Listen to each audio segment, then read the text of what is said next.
Hello. Welcome to Crescent Podcast. I'm your host, Lucy Jessie, and I run Crescent Digital Marketing, where I provide digital marketing services for neurodivergent-led businesses.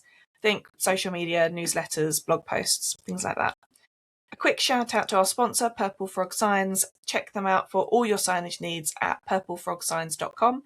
They're also on Instagram and LinkedIn, so go and give them a follow. We love them. Today, I'm joined by the fabulous Sophie Richards from Jaguar Contract Cleaning. Welcome to the podcast, Sophie. How are you?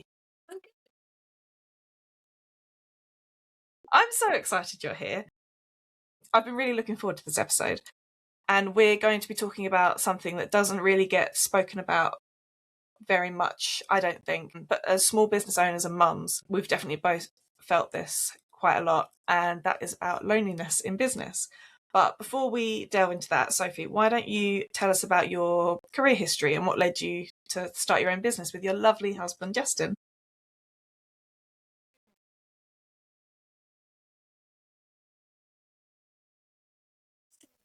School. I took 2 years out before going to university because I didn't really know what I wanted to do. So I wanted to get some work experience first. So back in 2007, Justin and I met at a cleaning and security company called Carillion. Okay. And shortly after that, I then decided that I wanted to go to uni.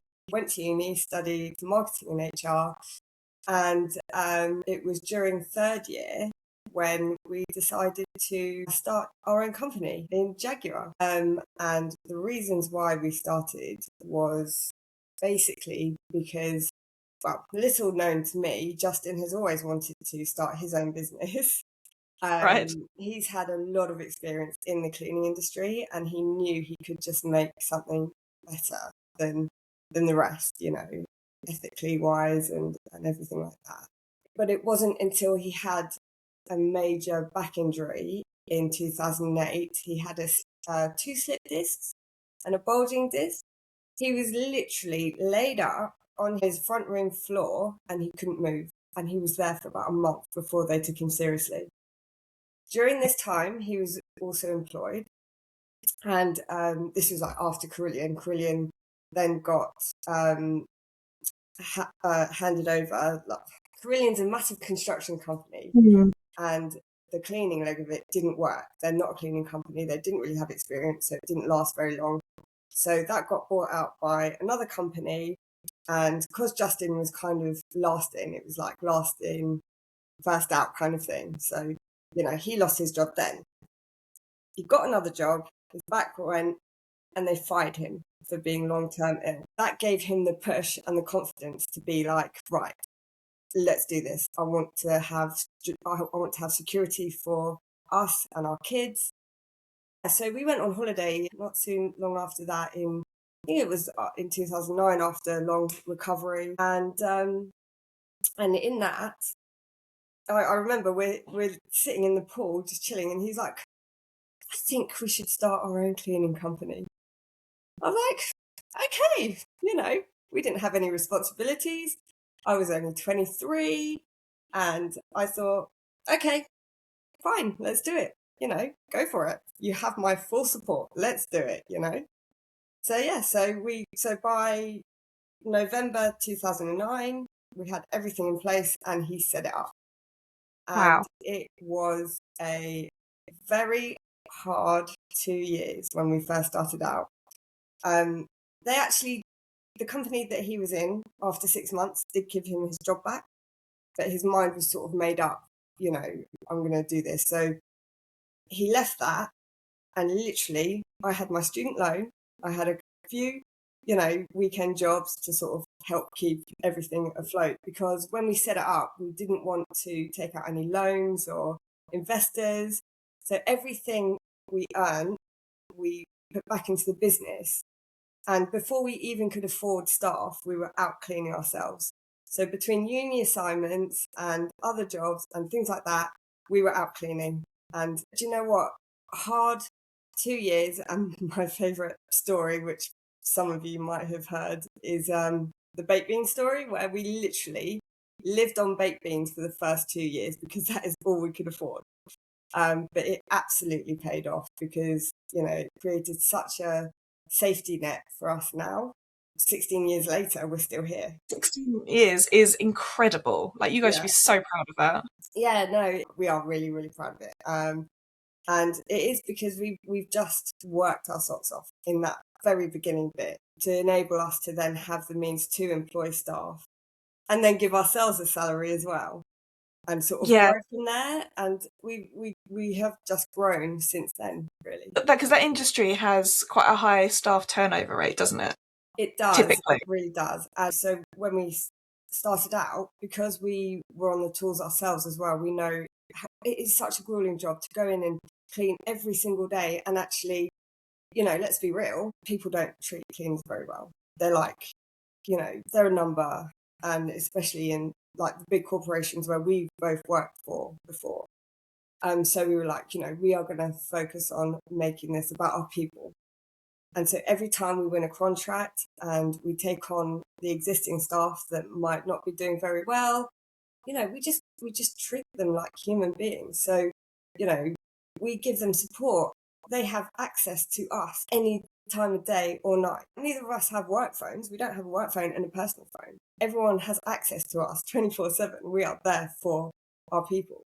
And the amount of times that actually our cleaners have just come up to us and thanked us for the basic things like paying them on time, giving them the right equipment that actually work, giving them training, working alongside them, telling them, you know, we see you as a person, and you can come to us with whatever you need. What, you know, we will be of that support and we will give you that support. And so that has led to our retention rate of 85%. Whereas in the industry, it is about 15%. That's absolutely incredible. And you know what? That, you know, this is our livelihood. You treat your people right, and they treat you right. So they're going to want to come in and do a good job for you and work for you. And you know, and then a lot of our clients have been with us from day one as well, because wow, with the same cleaners as well, because it just works smoothly. And if there's any drama or anything that happens behind the scenes, the client doesn't even know about it. And, you know, that's how we like to run things. And it's simple, really. That's amazing and so impressive. You should be so proud of yourselves, because that's a hard, full-on job, definitely.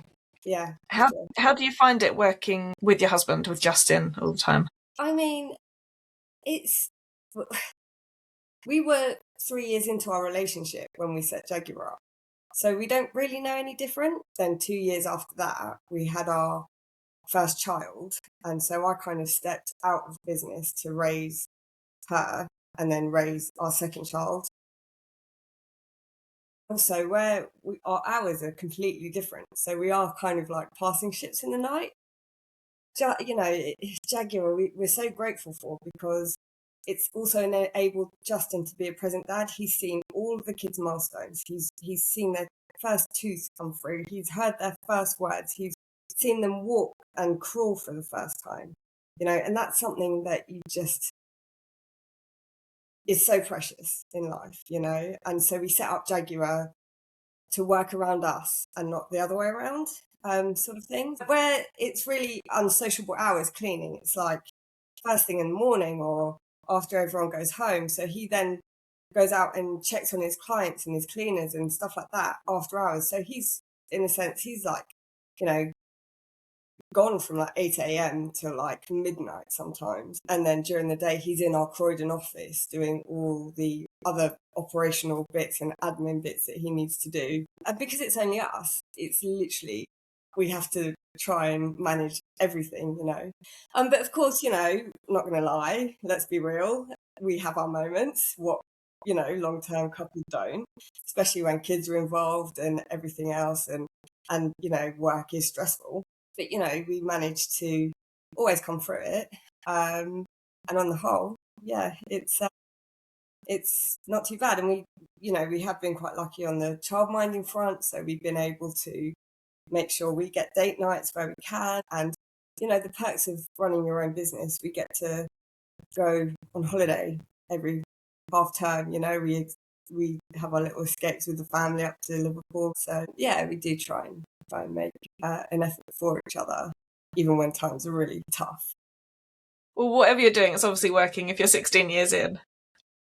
How do you find it juggling the working and the parenting? Because obviously I know like a lot of self-employed people do it to work around the kids and that, but I know from my experience sometimes I struggle to put the laptop down and actually spend time on the kids or focus on them. How do you find that side of it? I think because this is quite new to me, because I have been lucky enough to be a stay-at-home mum for the past 12 years, up until February last year, where I've really come back full-time into the business. When the kids were in nursery, that's when I would then do some admin bits. I do payroll at the end of every month. I still pay our staff and little things like that, but not really fully on board in this new role that I've taken on now. And it's really tough because I now have mum guilt and work guilt, and it's constant. It's like if I go and I'll maybe put a wash on, and then go and do an hour of work, and then it's like, okay, now the washing's done, and my mind is just full of a million things like running through constantly. It just doesn't switch off, as I can imagine is what is like for a lot of people. And I thought like just being a stay-at-home mum, and that was hard. That was hard.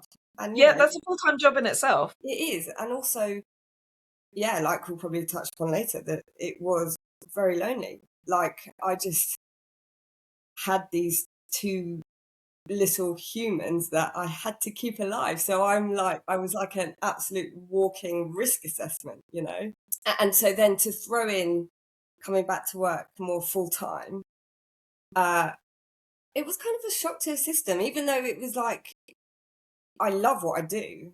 It's amazing what I do. Sometimes I'm like, wow, like the burnout is real, But you've got to just crack on, really, haven't you? And Yeah. But my cut-off is 3. I stop and I pick the kids up and then I focus on them. And that is my time for them.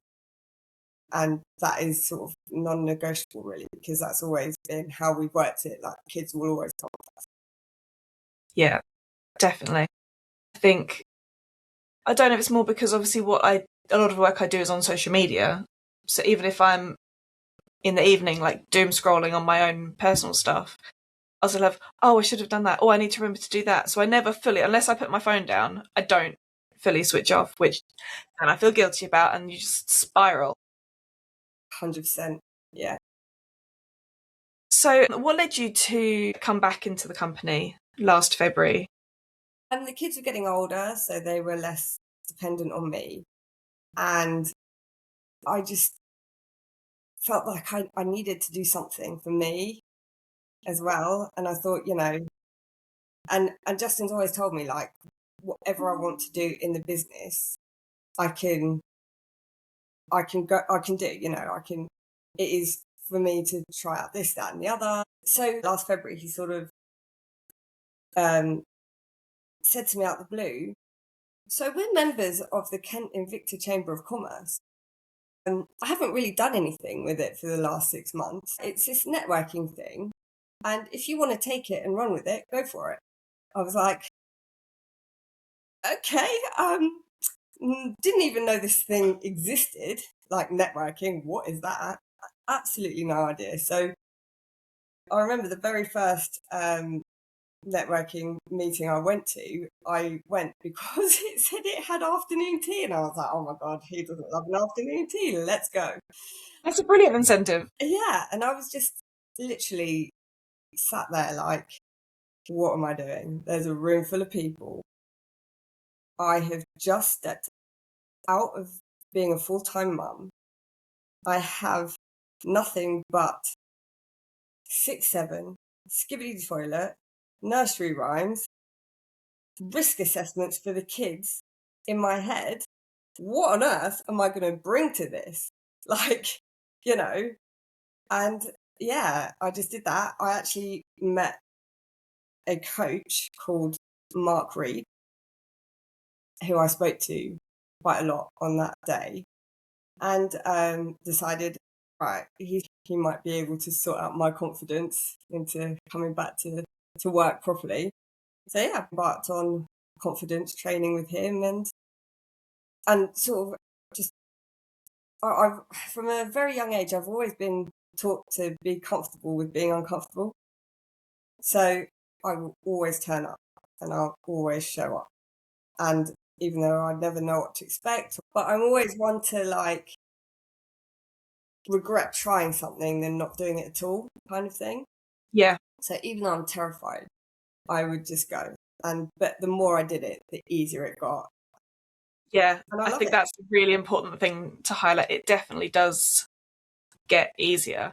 I remember the first time I met you, Yeah. and I don't think you remember me from that, because it was online at one of the Kent Invictus Chamber online sessions. Oh, okay. And I just remember thinking, wow, she's really confident. She comes across really well. And I really wanted to chat more with you, but obviously you're thrown, and it's all online, so it's a bit Yeah. chaotic in its own way. And then when I saw you at Rookie in person, I remember Oh, coming over. that was my first time. I remember. Yeah, that That was your was first my time first at Rookie. interview. And I said, like, oh, we were chatting online, and you had a blank look, because obviously you would have met so many people for the first time that day. I was probably quite drunk as well. But yeah, you came across like so well. So when I remember you saying that like you weren't feeling particularly confident with that sort of thing, I was just like, what? How can you? I was just so impressed. Oh, thank you. I mean, I have to literally psych myself up every time I do anything. Every time I put anything on LinkedIn, I'm literally like, oh my God, like, how is this going to land? How am I going to come across to other people? All your posts, I think, come across as so genuine and authentic, which is what it should be. This is what I'm always advocating. And people must be sick of me saying this, but you do exactly that, and you come across like real in the moment, how you're feeling or what your experience of X, Y, and Z was. When you first shared that beans on toast story, I loved that. I thought that was just brilliant and real. And then people get to know you, like you for who you are, but also Jaguar, and they see you the same way and the Jaguar way. Yeah, I think you come across really well. Thank you. I have worked hard on myself for the past year, but also as well, like with networking, it has been such a breath of fresh air. Like I walked into the room and I was like, oh, there's people, there's adults. Like, when you're at home with the kids, it's like you're just in your own bubble. You don't know what else is out there because you don't have time to go and explore that because your whole life is your kids. Like, oh my God, I love them to death and I would do anything for them. But when I then started networking more and talking to people about adult stuff, I finally kind of felt seen as Sophie and not just Chloe and Lewis's mum. I think that's such an important point, because I think you do like lose your identity a bit when you're just known as XYZ's mum. Like you have no sense of self, and that I've definitely struggled with that as well. Yeah, 100%. And also for Jaguar to have Jaguar's name be more visible in this world, in this new world of online visibility and pushing your name out there. It's it's kind of twofold for both of us. So I feel like Jaguar is being reborn, and me coming up to my 40th, I feel like I'm being reborn as well. So yeah, it's all positive. How do you find the networking itself? Because you go to a lot of groups, which I did a lot of last year, but you're doing about 10 times what I was doing. Yeah, last year was a little bit of let's go crazy because it's kind of like a kid in a sweet shop kind of thing, because I'm like, people, I can make new friends. Wow, this You did. and honestly, the connections that I've made have been so genuine and so lovely, and it's just spurred me on and has like given me the confidence to carry on doing what I'm doing. I don't think I'd be here without half the support of the many connections that I've made over the past, well, over a year now. So yeah, while it was absolutely scary at the beginning, it has just been almost a lifesaver now, in a sense, for Jaguar and for me as well, I think. Because 12 years of being at home can feel very prison-like. And, you know, I was one of the rare mums as well who was a stay-at-home mum. Everyone else was working, so they had all their other lives. So I didn't really have that opportunity to see anyone or interact with anyone. And yeah, I had some very dark days. I'm not going to lie. And it's been tough, but I want to talk about that because I know that there might be women out there listening to this being, oh my God, yeah, like that was me. And I got a new connection from the post I put up yesterday on International Women's Day, you know, the crazy one with the laundry basket and all of that. Yes. Who literally said, oh my God, this is me. So I messaged her and said, let's meet up for coffee because I know how you're feeling and I know what you're going through. And so my aim is also to help others who are going through what I went through. Definitely. I think part of it is like, keep calm and carry on, just do your business, focus on that or whatever. But either being a stay-at-home mum or running your own business on your own, it can be really lonely. And I think networking made such a difference to me.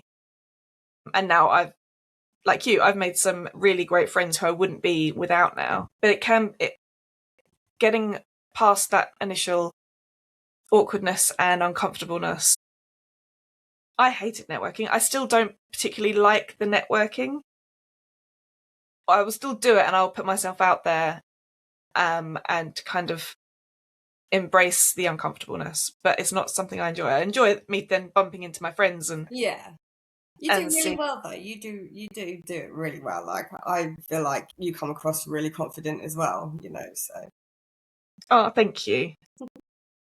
I think a lot of it's been because I've got a much better understanding of who I am. I feel much more comfortable in my own skin and I never had that for the first 40 years of my life, or 39 years because the last year or so it's been building. So yeah, no, I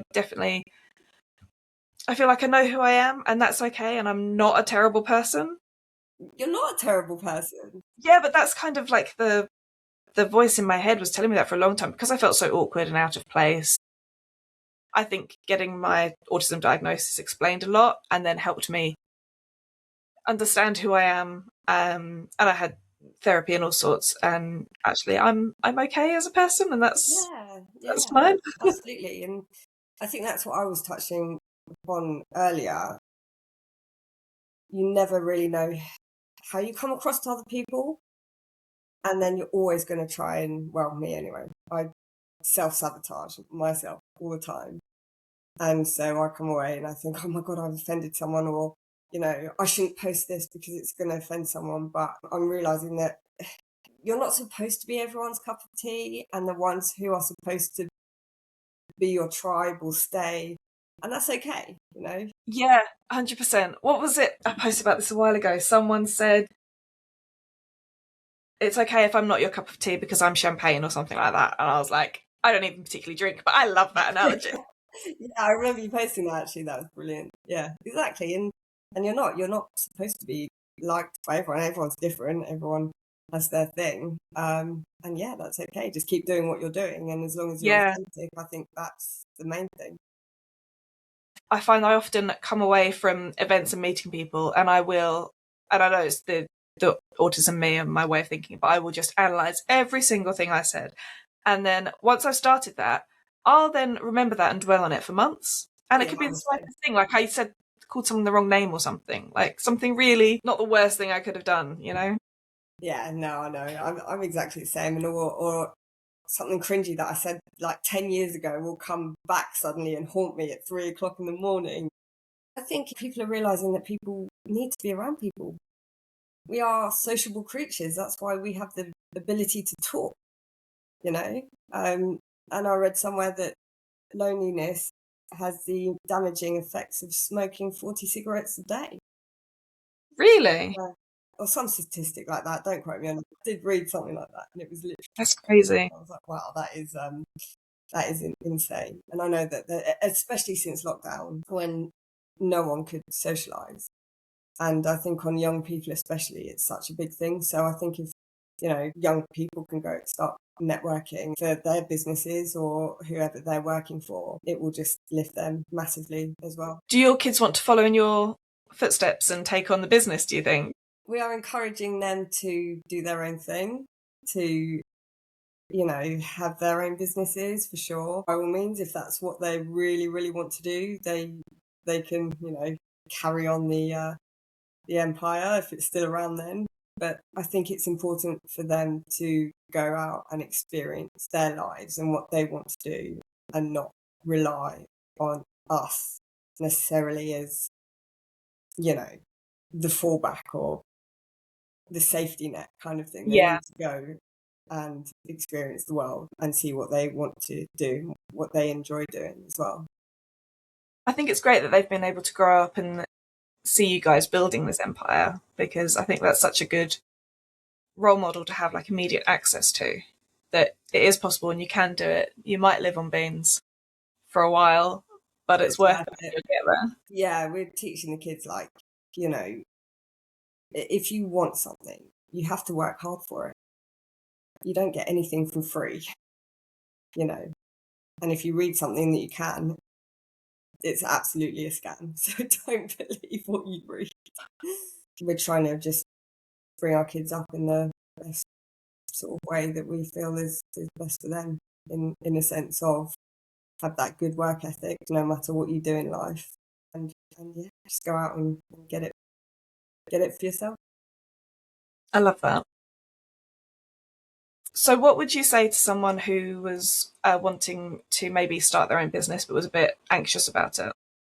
I'd say just go for it, because you just don't have anything to lose. I think life is about taking risks, calculated risks more than maybe risks. But, you know, if you don't, I think one of the things though that allowed us to do this was because we had no kids then. We had no responsibilities. We could literally drop everything and do it and live on the savings while we built our business. So I think, you know, we couldn't start again now.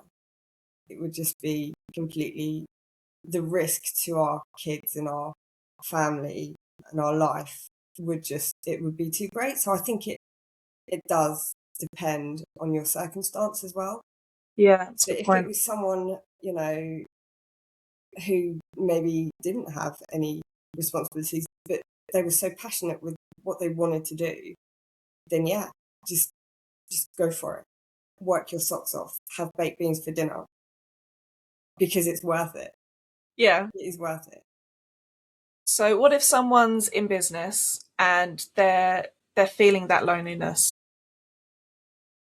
So yeah, I would just say to them, you know, I'll tell them my story and how I know how it feels, and you know, it's not going to last forever. And then if it's someone in business who owns their own business, be like, go networking.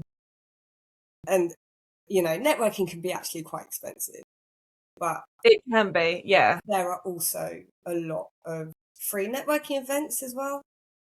And I would just say to them, like, you know, this will help you get your business name out there as well. And also for you to not feel so alone, and you'll meet a lot of other people who have been in your position as well. And, you know, I'd be like, I'll go networking with you. Let's go together, you know? I love that, yeah. Kind of things. Okay, so what about one piece of advice you'd give your younger self? I've thought about this question a lot, and I think I'd just say, just carry on doing what you're doing. There will be hard times, but you will get through it. And all this path that you're going down, everything that you've been through leads you to where you are today. So just keep going, hold your head high, and you will make it. I love that. Very positive. I love that way to end. Thank you so much for coming on the podcast. You know how much I love talking with you. And yes, you're going to be speaking at the Rookie CEO sometime in the sometime this year. But when you do, it's going to be such a good event to go to and such a good talk to hear. So I'm going to be sharing the what's-its of that, because thank you. It's a really good story for people to hear. I've seen the first draft. It's going to be amazing. Thank you.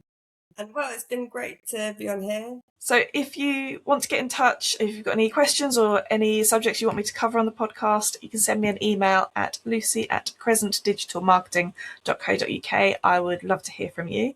You can follow me wherever you're consuming this episode, YouTube, Spotify, wherever. And please share it with anyone who you think might enjoy it. I'm very grateful for all your support. And as always, a massive thank you to Purple Frog Science for sponsoring the podcast. And I will see you all next time. Bye.